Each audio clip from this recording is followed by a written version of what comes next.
Hi everybody. In this tutorial we will learn how to use the tool Screenomatic to make a video for your lesson. So first of all, go to the internet and go to the website www.screencast-o-matic.com.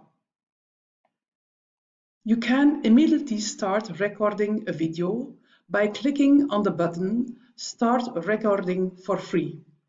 It is not necessary to sign in or to log in.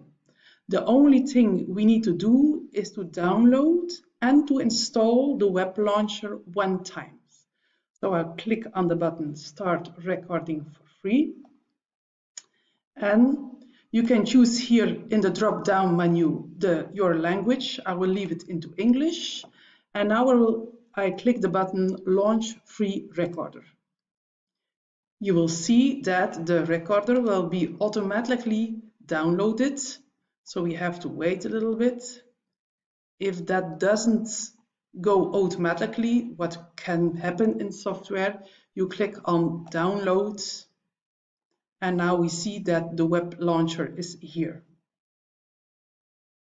When the launcher is downloaded, you can click on it so that it will open.